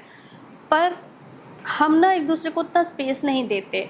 हम ना, जैसे एक तो हम खुद भी नहीं पता होता कि मेंटल हेल्थ जैसी क्या चीज़ है। मतलब अगर मैं पूछूं परेशान हो क्यों, हमें जानना होता है क्यों। मतलब अगर कोई ऐसे ही परेशान है तो हमें समझ में नहीं आता मतलब क्या मतलब है। अब तो मेंटल हेल्थ के बारे में कोविड के बाद से कई बार बहुत बातें भी होने लगी हैं, तो शायद लोग थोड़ा बहुत इस चीज़ के बारे में समझे, बट पहले इस चीज़ के बारे में तो कोई भी नहीं पूछता था, और अभी भी शायद बहुत उतनी जागरूकता नहीं है। लोग छुपा लेते हैं कि अरे अच्छा पागल है, तो रोज़ फालतू में परेशान रहती है, क्या ये कुछ हुआ नहीं। तो सबसे पहले हमारे घर वाले ही हमको दूर कर देते हैं, उनको लगता है अरे तो ऐसे ही है। घर वाले भी वो एक बॉन्डिंग है ना, जो अभी भी इंडिया में उतना ज़्यादा नहीं है कि माता पिता और बच्चों के बीच में जो दोस्ती वाला रिश्ता, या वो उतना नहीं है, तो वो वहाँ से ना बच्चा दूर होता जाता है। और फिर जब उसे बाहर भी उतना कोई अपना नहीं मिलता, और उसकी ज़िंदगी में हो सकता है कोई बहुत मुश्किल फेज़ भी आ जाए, तो फिर वो इस फेज़ में चला जाता है, या उसको हम पहले से तैयार नहीं करते हैं कि डिप्रेशन के लिए। तो अगर कोई इस चीज़ से जूझ रहा है, तो मुझे लगता है कि उसे बात करनी चाहिए, उसे कुछ भी है उसे खुल के बात करनी चाहिए। क्योंकि अगर हम बात करते हैं ना, तो शायद हमें पता चलता है कि जैसे जो चीज़ हम झेल रहे हैं, हो सकता है हमारे आसपास और भी लोग झेल रहे हैं। हमें ऐसा लगता है कि नहीं ऐसे हमारे ही साथ हो रहा है। क्योंकि जब मैंने अपनी कहानी कहना शुरू की, तब मेरे पास बहुत सारी लड़कियों के मैसेजेस आते थे कि हम इस चीज़ से कैसे निकले, या हम नहीं कह पाते हैं, या ये। तो अब मैंने और ज़्यादा कहना शुरू किया कि शायद कोई नहीं कह पा रहा है, पर वो मेरी कहानी सुन के शायद उसको लगे कि नहीं ऐसा और भी लोगों के साथ होता है, और इस चीज़ से निकला जा सकता है। किसी के होने ना होने से चीज़ें, देखो ऐसा नहीं है कि कोई ज़िंदगी में आएगा ही तभी चीज़ें बदलेंगी, या लाइफ में किसी पार्टनर का ही इंतज़ार करना है कि वही एक खुशियाँ लेके आएगा, राजकुमार आएगा तभी सब बदल जाएगा। ऐसा नहीं है, हमें खुद ही इस लड़ाई से लड़ना पड़ेगा। ऐसा होता है कि हम और उस लड़ाई से लड़ेंगे, हमें लगता है चीज़ें कभी ख़त्म नहीं होंगी। कोई रीबर्थ जैसी चीज़ नहीं होती कि हम हमारी याददाश्त चली गई और हम मूवीज़ की तरह एक दिन जागे और दुनिया सब एकदम चेंज हो गई, बदल गई, ऐसा कुछ नहीं होगा। हमारा जो पास्ट रहा है, हमारी जो मुश्किलें रही हैं, हमें उनके साथ ही आगे बढ़ना है। बस इतना होता है कि हम आगे बढ़ते बढ़ते बढ़ते एक दिन इतना आगे बढ़ जाते हैं कि वो चीज़ें हमें खुद ही छोटी लगने लगती हैं। तो बस अपने को स्ट्रॉन्ग रखना है कि होता है, अगर मेंटल हेल्थ भी है, कुछ प्रॉब्लम भी है, जो भी है, बात करो, होता है, हम सबके साथ होता है। और ये कोई टैबू, कोई बीमारी नहीं है कि इस बारे में बात ना की जा सके, कोई पागल समझेगा या कुछ अलग हो जाएगा। नहीं नहीं, आजकल ये भी है कि लोग अवॉइड कर देते हैं कि ये तो नेगेटिव पर्सन है, तो हम लोग ना सभी उस इंसान को काट देते हैं कि दूर कर देते हैं, इससे पास मत जाओ। शायद हम जानने की कोशिश नहीं करते कि अगर हो सकता है शायद उसकी ज़िंदगी में कुछ चल रहा हो, तो हमें भी थोड़ा ठहरने की ज़रूरत है कि अगर हमारे पास कोई ऐसा शख्स है, अगर हमारे पास कोई ऐसा आसपास कोई दोस्त है या ऑफिस में कोई कलीग है या कोई भी है, कॉलेज में, स्कूल में, हम थोड़ा सा अपने बच्चों को भी प्रिपेयर करें और हम अपने आसपास भी उसके साथ जाके उसका हाथ थाम के उसे पूछने की कोशिश करें। एक सीरीज आई थी एस्पिरेंट्स, आपने शायद देखी हो एस्पिरेंट्स। हाँ, तो उसमें संदीप भैया का एक कैरेक्टर था, तो उसमें बड़े मीम बन रहे थे कि काश लाइफ में कोई संदीप भैया होता, या हर कोई एक संदीप भैया तो डिजर्व करता है। तो आपकी बात से मुझे याद आ रहा था कि हम सबको एक संदीप भैया चाहिए, लेकिन हम सबको भी किसी का संदीप भैया बनना चाहिए। जी जी। ठीक है, मैं वापस आता हूँ। आपने एक पूरा चैप्टर स्किप कर दिया आपने एक लाइन में कि मैं दिल्ली में आई काम करती थी। थोड़ा डिटेल में उसमें बताइए, आपने बिग एफएम में, राजस्थान पत्रिका में काम किया, थोड़ा डिटेल में अपने अनुभव बताइए। तो पहले तो मैं दिल्ली में आई थी तो मैं कॉर्पोरेट में जॉब करती थी, एंड देन अब मैं बहुत शुरुआत से बहुत आर्ट में, राइटिंग में, मुझे तो मेरा जॉब में उतना मन लगा नहीं। पहले तो आपने पहली जॉब कहाँ शुरू की? यहाँ मैं दिल्ली में ही एक अब तो मैं कितना टाइम होगा बोल, मैं दिल्ली में ही करती थी, एक आईटी कंपनी में जॉब करती थी। जी, मुझे नाम याद नहीं आ रहा। फिर उसके बाद मैंने यहाँ करीब 2 साल काम किया, देन उसके बाद फिर मैं भोपाल चली गई। तो फिर मैंने वहाँ पर भास्कर में, दैनिक भास्कर में काम किया है, राजस्थान पत्रिका में काम किया है, मैंने मुंबई में फिर बिग एफएम में काम किया है, एंड उसके बाद फिर मैं फ्रीलांसिंग में काफ़ी काम करती थी। आपको कहीं भी मज़ा नहीं आया काम करके? नहीं, मतलब जिस मेरे अंदर जिस जोश से मैं गई थी, वो वहाँ जाके ऐसा हो जाता था कि लाइक नहीं, ये नहीं है। अच्छा। फिर जब अपना काम अभी जब रंगसाजी शुरू किया है तो अब बहुत मजा आता है कि हाँ, आईटी की जॉब तो बोरिंग होती है, मैंने खुद करके छोड़ दी। और फिर मुझे खुद ही अपने आप को, ऐसा होता है ना कि हम शुरुआत में शायद एक रास्ता चुनते हैं, 2 रास्ते, हमें कई बार किसी का एक रास्ता ही सही बैठ जाता है, कई बार लोगों को अलग अलग रास्ते बदलने पड़ते हैं। तो शायद मैं उन लोगों में से हूँ जो ढूंढते रही कि मोहन क्या। राकेश की वो लाइन है कि एक ही तो जिंदगी है, इसी में प्रयोग भी करना और इसी को जीना भी है। बहुत अच्छी, मतलब मुझे बहुत पसंद। तो वही बस प्रयोगों के साथ ये जिंदगी बढ़ती रही और बढ़ भी रही है। जी। तो रंगसाजी के बारे में थोड़ा बताइए पहले। हाँ, तो रंगसाजी की शुरुआत तो ऐसे हुई थी कि मैंने अपना घर सजाने के लिए जो मेरे पास कबाड़ का सामान था, तो उससे मैंने अपना घर सजाने के लिए, कि बजट नहीं था, एंड मैंने कोशिश की कि आशीष ने मुझे कलर्स दिए कि मैंने कहा मैं कुछ करूँगी, अब इसी से अपना घर सजाती हूँ। तो हमने अपना घर मेरा पूरा उसी से सजाया। फिर सब सारे आपने ही बनाए हैं पीछे जो लगे। जी। तो जो हमारे घर पे लोग भी आते थे तो वो कहते थे कि मतलब ये कहाँ से लिया या जो भी है। तो फिर उसके बाद मैंने सोचा कि क्यों ना मैं और लोगों की कहानियों को भी इसमें उतारूँ। जैसे मैंने अपनी आप बाजार से कोई चीज़ लेके आते हो और लगा देते हो, चाहे कोई फोटो फ्रेम हुआ या वाज हुआ, लेकिन उसमें ना वो आपकी फीलिंग्स नहीं होती, आपका टच नहीं होता। तो मैंने जब भी अपने घर में अपनी चीज़ें जो भी मैंने लगाई, तो उसमें मेरा पर्सनलाइज, जो मेरी और आशीष की स्टोरी है, या जो मेरी, जो ऐसी मैं हूँ, मुझे कविताएं पसंद है, जैसे आप इसमें देखोगे बशीर बद्र साहब ये मसान में भी थी ये वाली। तो जैसे ना मैं कौन हूँ, तो मैं चाहती हूँ मेरा घर भी वैसा ही हो कि मैं कैसी हूँ, मैं कौन हूँ। तो वो फिर मैंने दूसरों की कहानियों को भी उनके अपनी आर्ट के थ्रू उतारना शुरू किया, जिसमें उनकी पसंद के रंग, उनकी पसंद की कविताएं, उनके पसंद की चीज़ें उसमें उतारा। तो फिर वो लोगों ने काफ़ी पसंद किया और फिर इसी से रंगसाजी की शुरुआत हुई। फिर हमने इसमें किचन घर का बहुत ज़्यादा डेकोर के पर्पज से किचन बहुत अवॉइड, मतलब बहुत इग्नोर किया हाँ। जाता है कि डेकोर के लिहाज से बहुत ज़्यादा नजरअंदाज कि किचन में क्या है। ज़्यादा से ज़्यादा फ्रिज मैग्नेट। जी, घर में जो भी किचन में काम करता है वो सबसे ज़्यादा वक्त महिलाएं या फिर हाँ, या पुरुष जो भी है वो किचन में बहुत ज़्यादा वक्त हमारा बीतता है। तो फिर मैंने किचन डेकोर की शुरुआत की, जिसमें मैंने किचन, जैसे कि आप सुबह जा रहे हो और किचन में आपको बहुत प्यारे प्यारे से कोट्स और ये देखने को लिए मिले, तो किचन डेकोर की किड्स डेकोर मैंने शुरू किया, क्योंकि बच्चों का रूम में ज़्यादातर आप रेनबो बना देते हो, कार्टून वाले पर्दे लगा देते हो, एनिमेशन वाला सब, बट एक बच्चे की अपनी भी एक चॉइस होती है जो कि वो क्या, मतलब बच्चा क्या कहना चाहता है, उसकी क्या पर्सनालिटी है। तो फिर मैंने किड्स डेकोर के भी बहुत सारी चीज़ें बनाई। इस तरह से मैंने फिर वेडिंग गिफ्ट्स, एनिवर्सरी गिफ्ट्स और पर्सनलाइज्ड मैंने ये रंगसाजी में शुरुआत किया, और हम अभी इंडिया और इंडिया के बाहर सब जगह अच्छा। ऑर्डर डिलीवर कर रहे हैं। तो आपकी अब तो टीम होगी पूरी रंगसाजी जी, की। रिचा मैम का मैंने देखा था जो जिंदगी विद रिचा थी, उसमें भी वो अपने गेस्ट्स को गिफ्ट करती हैं आप ही के यहाँ से रंगसाजी से गए हुए आर्टिफैक्ट्स। और मुझे पर्टिकुलरली ये जो आप शेर बता रहे थे ये बहुत अच्छा लगा। मसान मेरी फेवरेट मूवी है, चरागों को आंखों में महफूज रखना, बड़ी दूर तक रात ही रात होगी। तो अभी हम लोग लौटते हैं वापस उसी टॉपिक पे। जी। बीते दिनों फेसबुक पे जो भी पूरा बवाल हुआ, उसमें मैंने देखा कि चूँकि आप पशुओं के हित में बोल रही थी, पढ़े लिखे हिंदी के साहित्यकारों ने आपके ऊपर पर्सनल अटैक्स भी किया, आपकी पर्सनल लाइफ में भी उन्होंने कमेंट्स किए।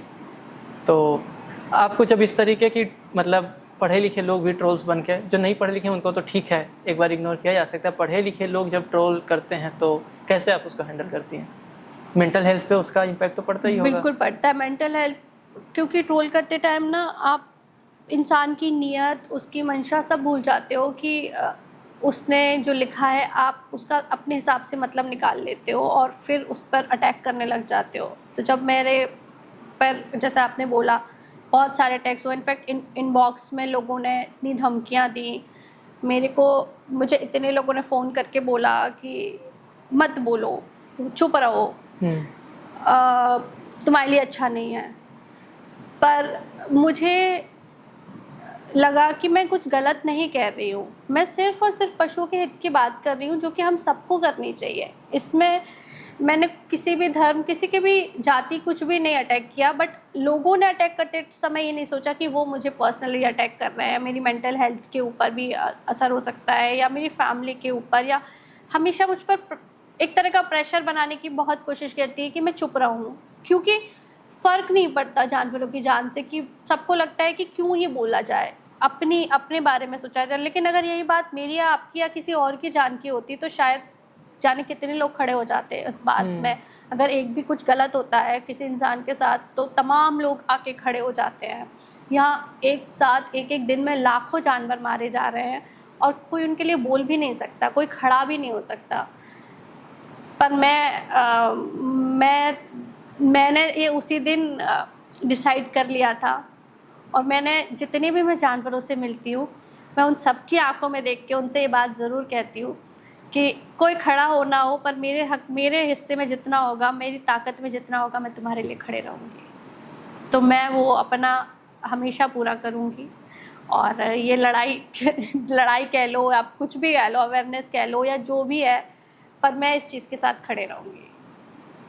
बिकॉज मैं इसको इस बहस से ऊपर देखती हूँ, मैं इसको बहस की तरह देखती ही नहीं हूँ कि इस बहस में कौन जीत रहा है। इसलिए मैंने किसी ट्रोलर्स का कोई जवाब नहीं दिया, क्योंकि मैं अवेयरनेस पे काम करना चाहती हूँ, ना कि मैं किसी इंडिविजुअल पे जा के उनको ये एहसास दिलाना कि तुम कितनी गलत हो।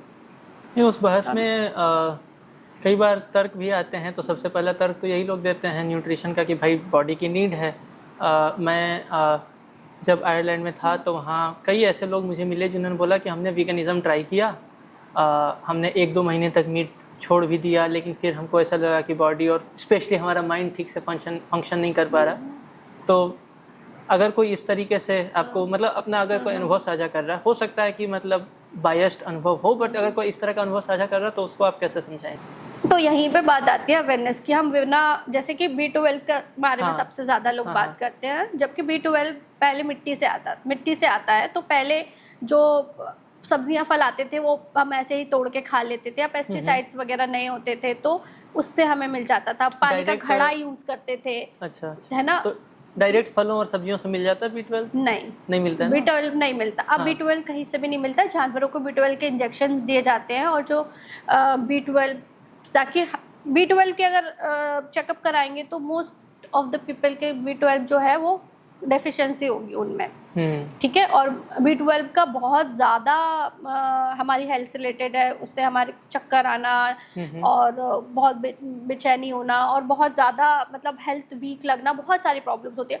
बट हमें नहीं पता। आपने वीगन डाइट आपने छोड़ तो दिया, बट आपको पता नहीं है, तो फिर लोगों को लगता है अरे ये तो मेरे को हेल्थ इश्यूज हो रहा है, तो इतनी प्रॉब्लम हो रही है। मतलब बहुत से लोग लेके आते हैं कि सोया हैजार्ड, मतलब कि जैसे फॉर एग्जांपल आप सोयाबीन का ही तेल यूज़ करते हैं रिफाइंड, तो कितना नुकसान करता है, तो बाकी के सोया प्रोडक्ट्स भी फिर उसी तरीके से आपको हार्म करेंगे। मार्केटिंग ना बहुत बड़ी चीज़ है। पहले हमें बोला गया कि हम तेल खाते हैं, तेल खाओ, ठीक है, तो सबने तेल खाया। फिर तेल में नुकसान है, घी खाओ, सबने बोला, सब लोग घी खाने लगे।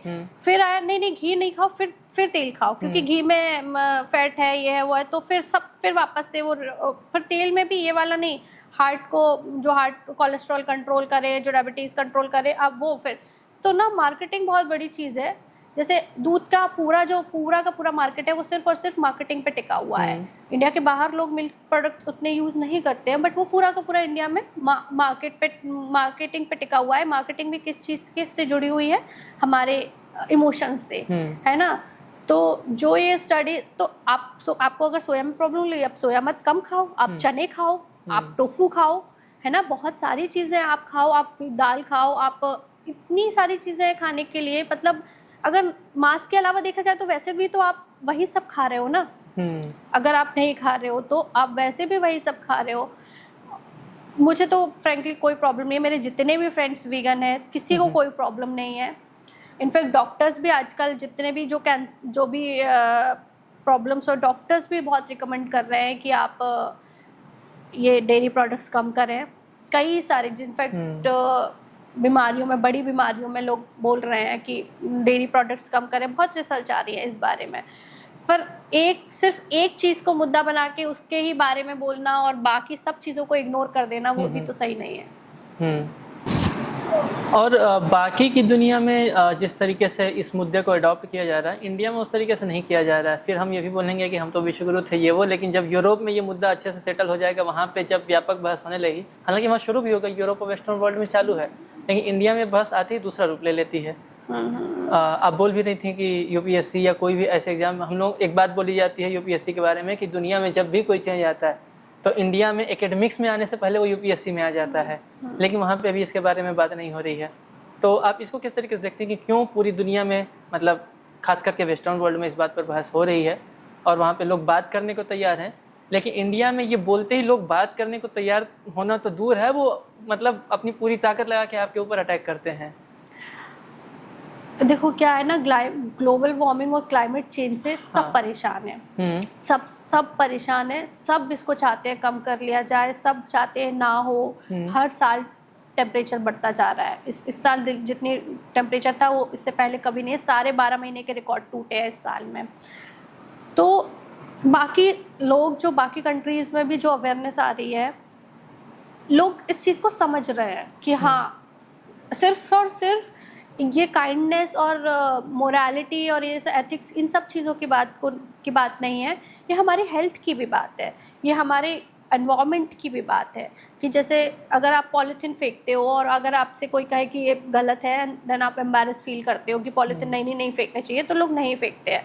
बट जब आपकी प्लेट में अगर आपकी मांस रखा है और कोई कहे, आपसे कहे कि इससे ग्लोबल वार्मिंग हो रही है और इसकी वजह से सबसे ज़्यादा जो क्लाइमेट चेंज हो रहा है वो इस वजह से हो रहा है। आज बहुत आर्टिकल्स आ रहे हैं इस बारे में, लगातार आर्टिकल्स आ रहे हैं, लगातार रिसर्च आ रही है, इंटरनेशनल रिसर्च, इंडिया में भी कई रिसर्च, इतनी रिसर्च आ रही है कि इससे, पर वो कोई पढ़ना नहीं चाहता। ठीक है, कि वो सबको इग्नोर कर दिया जाता है, वो फैक्ट्स को। तो जब आप फैक्ट्स पे बात करते हो तो अगर कोई लॉजिकल बंदा है तो वो सुनेगा, सामने से आपकी बात समझेगा। लेकिन अगर किसी को सिर्फ और सिर्फ अपने टेस्ट से कॉम्प्रोमाइज़ नहीं करना है, वो इसीलिए अटैक पे अटैक करते जाए आपका, तो उसका कोई कुछ नहीं कर सकता है। तो अभी स्कॉटलैंड में जैसे एक यूनिवर्सिटी है, उसमें उन्होंने अपना पूरा कैंटीन का डाइट वीगन कर दिया है। कैंटीन का अच्छा, पूरा मेन्यू वीगन कर दिया गया है। इनफैक्ट अभी एक आते न्यूज हैं आई लोग उस थी, कैंटीन में? पूरा वीगन कर दिया है। नहीं, उन्होंने वहाँ के स्टूडेंट्स के पूरा अच्छा। स्टूडेंट्स को पूरा इस बारे में समझाया गया है। हम्म, अभी जो वो क्या होने वाले हैं, फुटबॉल का जो वर्ल्ड कप होने वाला है हाँ, फीफा, हाँ, उसमें भी उन्होंने, जो वहाँ के प्रेसिडेंट है वो फ्रांस के आई गेस, तो फ्रांस में होने वाला है ना इस बार, कहाँ होने पता वाला नहीं, है? मैं हाँ फुटबॉल को शायद। फॉलो नहीं करता। उन्होंने अपना भी स्टेटमेंट दिया है कि वहाँ पे वो साथ में वीगन डाइट भी रखेंगे, सारे जितने भी ओलंपिक्स जर्नलिस्ट फ्रांस में आएंगे। होने वाले हैं, मतलब फीफा हाँ, का मुझे नहीं ओलंपिक्स, पता। हाँ तो शायद ओलंपिक्स में मैं भूल रही हूँ। तो उसमें हाँ, उन्होंने बोला है कि सारा जितने भी मीडिया पर्सन, जितने भी लोग आएंगे, सबको वीगन ये टेस्ट कराया जाएगा फूड। तो लोग उस चीज़ को आप अपने बस सिर्फ के लिए नहीं, अपने बच्चों के लिए, फ्यूचर के लिए भी तो सोचेंगे ना। अपने उनका फ्यूचर आप उन्हें क्या दे के जाओगे? उनके पास कुछ नहीं बचा, उनके पास ना समंदर बचा है, ना पहाड़ बचे हैं, ना पेड़ बचे हैं, और आप काइंडनेस जो एक चीज़ है, आप वो भी आपने ख़त्म कर दी। तो उनके पास आप उनको किस दुनिया में छोड़ के जा रहे हो? 14 से 15% कार्बन एमिशन जो होता है पूरी दुनिया का, वो एनिमल फार्म से हो रहा है आज की डेट में। जी, जितनी भी गाड़ियाँ, पूरी दुनिया भर की गाड़ियों से जितनी मीथेन निकलती है, जितनी, उससे भी 20% ज़्यादा एनिमल फार्मिंग से निकलती है। और फिर एक चीज़ मैंने जो ऑब्जर्व किया, हालांकि ये वाला क्वेश्चन मतलब पूछने से पहले मैं क्लैरिफिकेशन दे दूं कि मैं दिवाली में पटाखे नहीं छोड़ता हूँ, इको फ्रेंडली दिवाली मनाता हूँ, और होली पे भी या तो पानी बिल्कुल इस्तेमाल नहीं करता या कम से कम इस्तेमाल करता हूँ। लेकिन एक पढ़ा लिखा समाज जो वीगनिज्म के खिलाफ बात करता है, लेकिन होली और दिवाली पे सलाह देता है कि इको फ्रेंडली तरीके से मनाइए, पानी मत खर्च करिए और पटाखे मत चलाइए। तो ये तो हिपोक्रेसी है खुली खुली कि आप उसके मतलब वीगनिज्म या एनिमल फार्मिंग का जो एनवायरमेंटल एस्पेक्ट है उसको आप कंसीडर करने को भी तैयार नहीं है। बड़े बड़े बाकी जगह पे जी अब हाँ जी, बड़े बड़े एनवायरमेंटल एक्टिविस्ट इस बारे में बात नहीं कर रहे हैं। इनफैक्ट बड़े बड़े इन्फ्लुएंसर इस बारे में बात नहीं कर रहे हैं, क्योंकि बात वही आ जाती है कि सब साथ, सब कोई किसी से बुराई नहीं लेना चाहता, ठीक है? तो कोई ये बात खुल के बोलना नहीं चाहता, और यहाँ पे बात अपनी है ही नहीं, यहाँ पे बात तो बेजुबान जानवर की है। तो बस ये बात यहीं ख़त्म हो जाती है। जब हमारे घर पे, हमारे फैमिली पे अगर कोई आ जाए अटैक करने या कोई बात करने, हम सब खड़े हो जाएंगे, हम दुनिया को सर पे उठा लेंगे, लेकिन इस पे हम चुप रहेंगे क्योंकि यहाँ पे बात हमारी है ही नहीं। इससे मैं रिलेट कर सकता हूँ क्योंकि मेरा जो पर्सपेक्टिव रहा इसको, मतलब शुरू में तो मेरे घर में कोई नहीं खाता था, तो मैं भी नहीं खाता था मीट वगैरह, तो मैं वेजिटेरियन बाई बर्थ एक तरीके से हो गया। तो शुरू में सोचा ही नहीं, फिर जब थोड़ा सोचना भी शुरू किया तो ये थॉट मुझे शुरू में बड़ा प्रोग्रेसिव लगा कि ठीक है मैं नहीं खाता हूँ, दूसरा क्या खाता है, इससे मुझे क्या मतलब। मुझे लगा कि ये बहुत प्रोग्रेसिव थॉट है। राइट, मेरे को भी, मैं सेम हाँ जी, मैं भी। फिर धीरे धीरे एहसास हुआ कि नहीं यार, अगर मैं नहीं खाता हूँ और अगर मेरी चेतना में ये बात है कि खाना गलत है, तो अगर मेरे लिए गलत है तो दूसरे के लिए भी गलत ही होगा। फिर दिमाग में आई कि यार बिगाड़ के डर से ईमान की बात भी नहीं करेंगे क्या, तो ठीक है फिर मैंने भी इस पक्ष में बोलना चालू किया। तो आपने भी ये कुछ दिन पहले लिखी ही थी कि बिगाड़ के डर से ईमान की बात नहीं कहोगे क्या। तो मुझे लगता है कि बहुत बड़ा फियर है लोगों में कि बोलेंगे तो या तो हमारे पर्सनल रिलेशनशिप्स खराब हो सकते हैं, या किसी से जिनसे हमको फेवर लेना है वो ऑफेंड हो सकते हैं, या अगर मैं हिंदी साहित्य की दुनिया में खुल के बात करूँ तो हिंदी साहित्य पे आज जो पावर की पोजीशन में है वे इस मुद्दे के खिलाफ में है, तो बोलना आपको नुकसान देता है।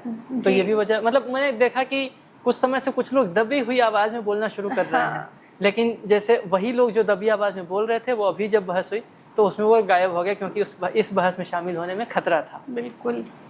अच्छा, आप जैसे मैंने कुछ जगह देखा तो मुझे ऐसा लगा आपकी पोस्ट्स पढ़ के कि आपको कई बार अपनी सोसाइटी में या आसपास के लोगों से भी अब्यूज़ झेलना पड़ता है इन चीज़ों को करते हुए।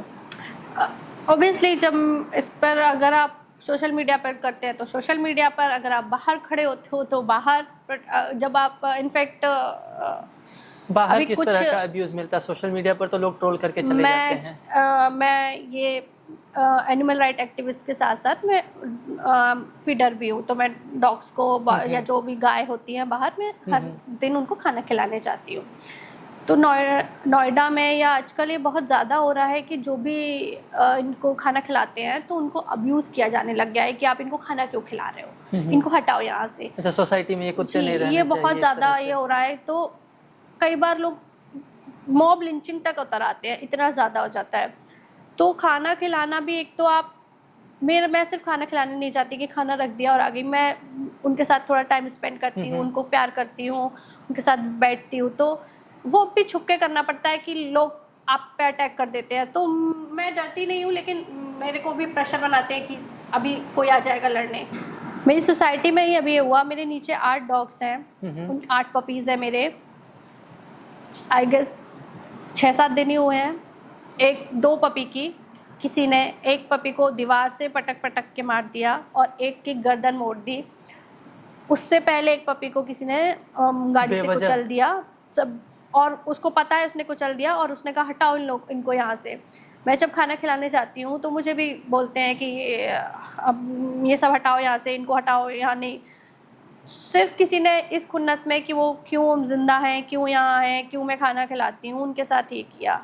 सोसाइटी में रहने वाले लोग जो अब हमारे आपकी तरह रह रहे हैं, सबसे बात कर रहे हैं और इस तरह का काम किया है, तो आप वही मैंने आपसे कहा था ना कि आप जिनके लिए लड़ रहे हो आपको पहली लड़ाई उन्हीं से ही लड़नी पड़ती है। तो सब आके खड़े हो जाते हैं कि आप खाना खिलाना गलत है, जबकि आप एक बेजुबान को आप देखा जाए तो वो पहले उनके पास नदियाँ थी, तालाब थे, सब था, वो अपने हिसाब से अपना फूड अरेंज कर लेते थे, खाना वाना जहाँ भी मिला। लेकिन अब तो हमने उनकी लैंड ले ली ना, 8 एकड़ का, 8 एकड़ पे सोसाइटी बन गई। अब उस 8 एकड़ के अंदर कोई जानवर नहीं आ सकता, और वो उस जगह जो जानवर था उनका क्या हुआ, वो कहाँ जाएंगे, वो चले गए। जो बच्चे कुचे हैं जो है वो तो हम पे ही डिपेंडेंट है ना। अगर हम कोई उन्हें रोटी नहीं देंगे, हम कोई उन्हें खाना नहीं देंगे, तो वो कहाँ से खाने का अरेंजमेंट करेंगे। और अगर आपने उनका लैंड लिया तो कुछ तो रिस्पॉन्सिबिलिटी आपकी बनती अब तो हमारी, अब लोग कहते हैं कि वो तो अपना बाय बर्थ नेचर है तो खुद से अरेंजमेंट करेंगे। तो खुद से अरेंजमेंट करने के लिए आपने उनके लिए छोड़ा भी तो होता। फलों पे आपने देखा होगा पूरा नेट कवर कर दिया जाता है कि कोई चिड़िया ना फल खा पाए। मंकीज की आप देखो दिल्ली में कैसी हालत है, आए दिन वो बिजली के करंट से झेल रहे हैं, गिर रहे हैं, अब्यूज हो रहे हैं, एक्सीडेंट्स हो रहे हैं। मंकीज के पास जंगल ही नहीं बचा, कुछ नहीं बचा। लोग कहते हैं मंकीज आ जाते हैं, तो मंकीज क्यों आ जाते हैं? क्योंकि उनके पास कोई जगह ही नहीं बची है। इतना ज़्यादा बुरा हाल है जानवरों का, हम तो देखते ही नहीं है, इसलिए हमें पता ही नहीं है कि हम सोचते हैं सब कुछ सही तो है। हमको ज़्यादा से ज़्यादा हाथियों से प्यार होता है क्योंकि हमने वो जू में देखा होता है ना। जबकि जू का कॉन्सेप्ट ही गलत है। आप किसी जानवर को कैद करके रखे हो अपने बच्चे को दिखाने के लिए कि ये जानवर ऐसा दिखता है, तो ये तो कॉन्सेप्ट ही गलत है जू का। तो हमको उन जानवरों से प्यार है जिनका हमसे कोई लेना देना नहीं है। जैसे कि हमें मोर अच्छी लगती है, हमें हिरन अच्छी लगती है, क्योंकि हमारा वो कुछ। लेकिन जो हमारे आसपास है हमें उनसे नफरत है, क्योंकि हम उन्हें खाना नहीं खिलाना चाहते। जो खिला रहा है हम उसे अब्यूज कर रहे हैं। तो लड़ाई तो है, भरोसा नहीं होता है कि ये वही भारत देश है जहाँ गुरुदेव नानक कहते थे राम जी की चिड़िया राम जी का खेत, खा ले चिड़िया भर भर पेट। और अभी मतलब ये भी होता है कि जानवरों को गोलियां मार दी जाती हैं, खेतों में घुसते हैं तो। और वो देख के मतलब अभी किसी ने कुछ दिनों पहले 21 कुत्तों को, स्ट्रे डॉग्स को इकट्ठे गोली मार दी, सिर्फ किसी इस कुन्नस पे, क्योंकि उसे स्ट्रे डॉग से नफरत है। और कोई कार्रवाई नहीं हुई? नहीं, मैंने भी अभी इसके लिए काफ़ी मैंने पुलिस के चक्कर काटे। मैं 3 दिन में लगातार CCTV जा रही हूँ, थाने गई या कुछ नहीं हुआ, किसी ने कोई सपोर्ट नहीं किया।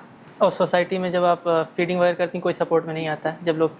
अच्छा, जो यहाँ के दिल्ली के या NCR के जो एनिमल राइट एक्टिविस्ट्स हैं, आप लोगों की आपस में बातें होती हैं? मतलब कुछ आप अपने, वही है ना, हर कोई अपनी अपनी जगह पे काम कर रहा है। हम सब एक जगह पे काम करने लगेंगे तो फिर बाकी जगह पे जो है उनका क्या होगा, है ना। तो हम सब अपनी अपनी जगहों पे काम कर रहे हैं। मैं नहीं कहती हर कोई सही तरीके से ही काम कर रहा होगा, हो सकता हो उसमें कोई अपना फ़ायदा भी देखता हो, क्योंकि कई सारे NGOs भी इस तरह से खुले हुए हैं। लेकिन उस एक मुद्दे को उठा के आप सबकी संवेदनाओं के साथ या सब इसी तरह का सोचते हैं, ये नहीं होना चाहिए, है ना। तो वही है कि सब लोग काम कर रहे हैं, शायद वो भी अपनी जगह काम कर रहे होंगे, मैं जिस जगह हूँ मैं काम कर रही हूँ। हो सकता है शायद इसको सुनने के बाद कई और लोग भी काम करना शुरू करें। कुछ करना नहीं है, मतलब आप कोएग्जिस्टेंस में तो बिलीव कर सकते हो ना कि उनकी भी दुनिया है, हमारी भी दुनिया है, हमारा सबके लिए जीवन है ना। नेचर ने तो इंसानों को सेंट्रल में रख के दुनिया नहीं बनाई ना कि सब कुछ इंसानों के लिए, वो तो इंसान ने खुद सोचा है ऐसा। नेचर ने तो ऐसा नहीं सोचा ना। जिस दिन नेचर का कॉल होगा तो उस दिन क्या होगा किसी को नहीं पता। Last few questions. एक ये आर्गुमेंट आता है और मैं ये कहूँगा कि पूरी तरह से गलत भी नहीं है, इसके पीछे आधार भी है। बोला जाता है कि हर शाकाहारी जरूरी नहीं कि बहुत करुणा से भरा हो, और हर मांसाहारी जरूरी नहीं कि स्वयं में बहुत बुरा व्यक्ति हो ही। तो आप इसको किस तरह से देखती हैं? ये तो फिर पर्सनल बात हो गई ना। मैं तो वीगनिज्म की फ़िलॉसफी पे बात करती हूँ। आप कोई इंसान कैसा है उस पे मैं तो नहीं कह रही कि अगर मैं वीगन हूँ तो आप मेरे जैसे बन जाओ, या मैं दुनिया की सबसे अच्छी इंसान हूँ, या कोई भी जो मांसाहारी है मेरे सामने, या आपसे भी जो भी हमारी बातचीत हो रही है, इसमें ये जानना ज़रूरी तो नहीं है ना कि आप मांसाहारी हो या नहीं हो। ना मैंने आपसे पूछा, ना मैंने आपसे कोई ऐसी कोई बात कही होगी जो आपको पर्सनल अटैक वाली है। तो ये वाली चीज़ ज़रूरी ही क्यों है कि वीगनिज्म, जो वीगन है वो कैसा है कैसा नहीं है। हम तो उस फिलॉसफी की बात कर रहे हैं ना कि वो फिलॉसफी क्या कहती है, और उस फिलॉसफी में हम इंसान, अब मुझे तो लगता है कि मैं संवेदनशील हूँ, तो जानवरों के लिए संवेदनशील रखने वाले इंसानों के लिए भी इक्वली संवेदनशील होते हैं। मेरे लिए तो सब इक्वल है। तो मैं अब अगर कोई नहीं है, अगर कोई सिर्फ इस बात को मुद्दा ही बनाना चाहता है, तो आप भी उस मुद्दे को मुद्दा मत बनाइए ना। आप वीगनिज्म की फिलॉसफी समझिए, जो कि कहता है कि न्यूनतम हिंसा, न्यूनतम हिंसा की बात करता है। तो उस वजह से आप पूरी की पूरी फिलॉसफी को नहीं नकार सकते कि जबकि भारत में अहिंसा परमो धर्मा, अहिंसा का देश है भारत।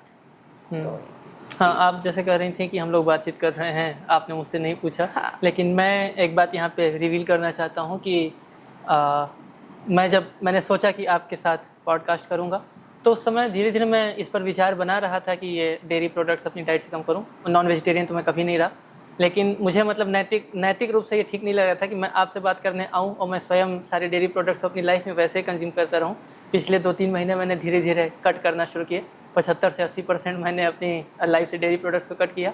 जब मुझे लगा कि हाँ, अब मेरे पास थोड़ा बहुत नैतिक आधार है इस मुद्दे पर बात करने के लिए, तब मैंने आपको कांटेक्ट किया इस पर बात करने के लिए। बहुत बहुत शुक्रिया आपको थैंक यू, आपने हमारे साथ एग्री किया बात करने के लिए। आखिरी सवाल मैं ये पूछूंगा कि आपकी उम्मीद कहाँ से आती है? पता है ना, जब मैं किसी भी जानवर को देखती हूँ तो मैं उससे हमेशा ये प्रॉमिस करती हूँ कि मेरे पावर में जो भी होगा मैं खड़े रहूँगी, मैं जो कर सकती हूँ मैं करूँगी। और जब मैं कॉफ़ी की आंखें देखती हूँ तो मुझे लगता है कि दुनिया में इससे ज़्यादा मासूम और कुछ है ही नहीं। तो मुझे लगता है कि लाइफ हमें मिली है कि हम कुछ अच्छाई करें, हम भलाई करें, अपने लिए हम सब जीते हैं।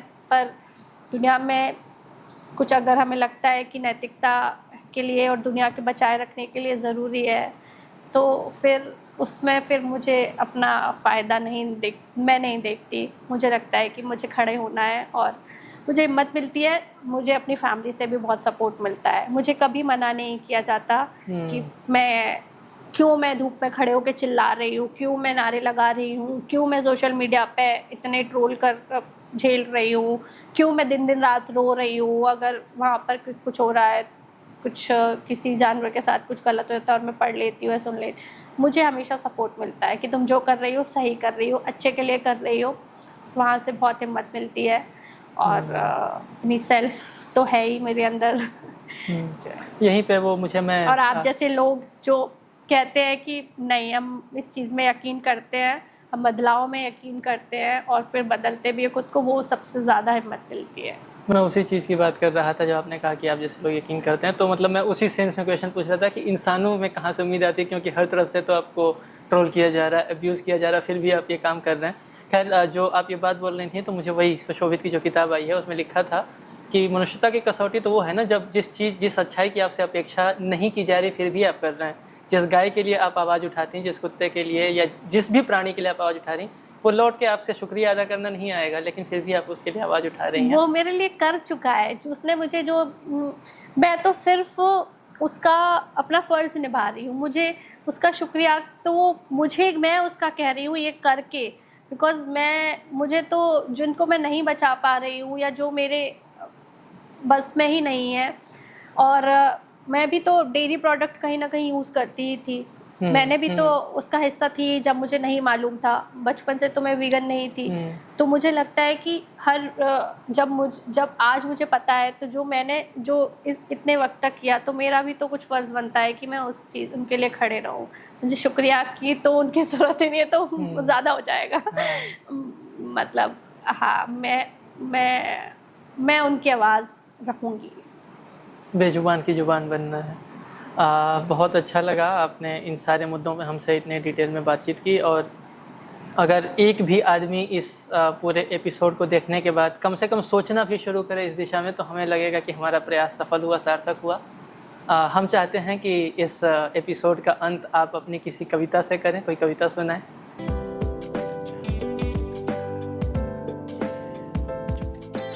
कविता जानवरों की आवाज़ है। हमने प्रयत्न किया था कहने का, कोई शिल्प कथा वस्तु का सलीका समझे बिना। एक छोटे कमरे में सितार बजाते समय वाद्य यंत्र से हाथियों की चिंघाड़ने की आवाज़ आने लगी। ये उनके विरोध की लय थी। वेदनाओं के संसार में एकांत के राग दोष चूमते रहे देह के गहों के बुलबुले। दुखों के नृत्यों पर औषधियाँ होती रहीं बेअसर। इच्छा मृत्यु की मांग को ठुकरा दिया गया। कंठ से उठती हुकें मंगलगान नहीं थीं, वे किसी उजाड़ जंगल में चिड़िया का रुदन थी। स्मृतियों में बचे आवाज़ों के अवशेष मछलियों के गले में फंसे कांटे थे। अपनी पीड़ा की उम्र पूछती रहीं वो, ये उनका मुझसे कैसा प्रश्न था। मैं निर्लज्ज नहीं उड़ा पा रही इस सुंदर समय की धज्जियाँ। आँख कान मूंदकर बिस्तर पर औंधे मुँह पड़ी हूँ। मेरे घर अखबार नहीं आते, मेरी चुप्पियों पर किसी ने हथौड़ा नहीं ठोका, कोई कौआ काँव काँव करते मुझे जगाने नहीं आया, वरना कब का दर्ज करवा चुकी होती मैं मृतकों के नामों की सूची में अपनी हाजिरी, और अपनी ही शव यात्रा में पुकारती अपना नाम। मुझे इस दर्द से छुटकारा चाहिए था, लेकिन समय की उद्घोषणा है, पंजीकरण पूरा हुआ। मैं इस कविता में उस पीड़ा, उस संवेदना के ताप को महसूस कर पा रहा था जिसकी चर्चा हम लोग पिछले 1-1.5 घंटे से कर रहे थे। आपने हमारे साथ इस एपिसोड के लिए समय निकाला, उसके लिए आपका बहुत बहुत शुक्रिया। शुक्रिया। Thank you ma'am. Thank you.